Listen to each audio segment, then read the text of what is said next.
अगर विचार नहीं होता है तो आप में और कुत्ता में कोई फर्क नहीं है, इस बात को याद रखिएगा। अगर आप शोषित वर्ग से आते हैं तो आप शोषण के खिलाफ अपनी आवाज को मुखरता से बोलेंगे। चांद तो वही है ना भैया, जिसको आप करवा चौथ में भी चलनी लेकर के देखते हैं और ईद में भी देखते हैं।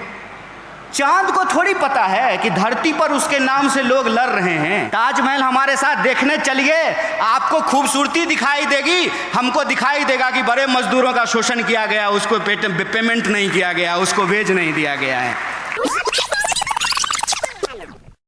भारत में अगर ईश्वरवादी सत्ता है तो उस ईश्वरवादी सत्ता को चुनौती लेने वाले विचार भी आपको मिलते हैं। फर्ज कीजिए चांद तो वही है ना भैया, जिसको आप करवा चौथ में भी चलनी लेकर के देखते हैं और ईद में भी देखते हैं। चांद को थोड़ी पता है कि धरती पर उसके नाम से लोग लड़ रहे हैं। वो तो करवा चौथ में भी देखा जा रहा है और ईद में भी देखा जा रहा है। सत्ता कितने प्रकार की है?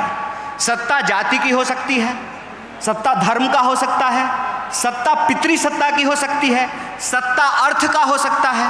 कहते हैं ना कि ये दुनिया है काला बाजार की, पैसा बोलता है, पैसे से हर चीज खरीदा जा रहा है। तो सत्ता को चुनौती देने का जो साहस होता है, वो साहस अगर आपके भीतर है, वो समझ आपके भीतर है, तो आप सत्य की राजनीति के साथ खड़े हैं। दो ही रास्ता है, नदी के उस किनारे खड़े हो जाइए, सत्ता से हाथ मिला लीजिए, या अपने दिलों में सत्य का अरमान लिए हुए गांधी बुद्ध के रास्ते पे चल पड़िए, डॉक्टर बाबा साहब भीमराव अंबेडकर के रास्ते पे आगे निकल पड़िए। बहुत सारे स्पीकर ने कहा कि विचार नहीं होता है, गलत बात है।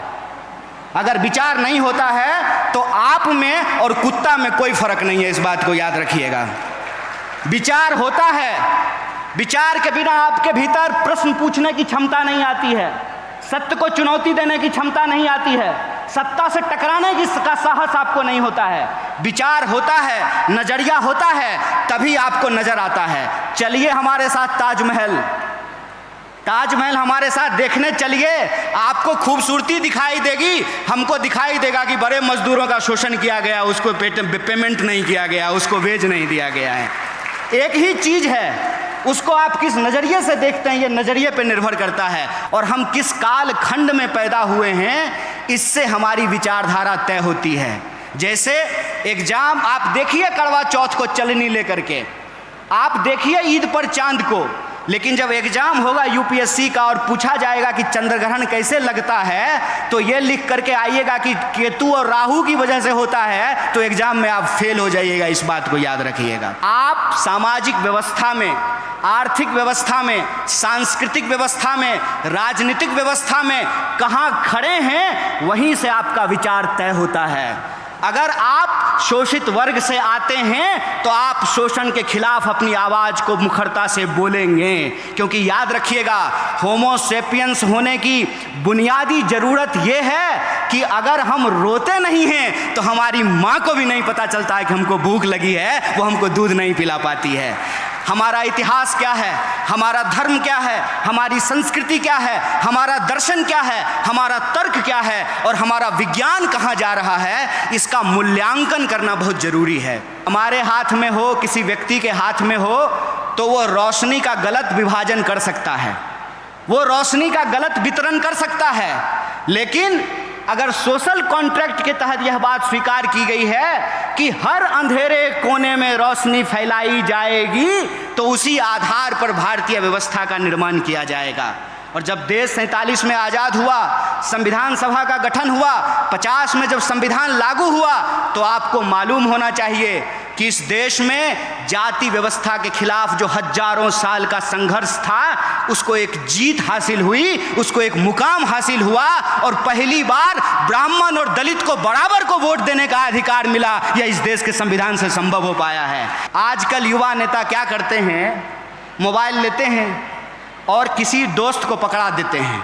ध्यान से सुनना इस बात को, किसी दोस्त को पकड़ा देते हैं और कोई नेता जब अपने गाड़ी से उतरता है ना, उसके बगल में जाके खड़ा हो जाते हैं, सर नमस्ते, और उसको कहते हैं कि जब हम ऐसे हाथ करेंगे ना, फटाक से क्लिक कर लेना तुम उसको, और ज्यों ही वो ऐसे हाथ एक्शन देगा त्यों ही फोटो खींच लेगा और सोशल मीडिया पे डालेगा, आज अमुक नेता से देश की राजनीति पर गंभीर चर्चा करने का अवसर प्राप्त हुआ है। हाथ जोड़ करके कहते हैं भाई ये मत करना, ये मत करना, ये याद रखना कि तुम्हारी राजनीति क्या है।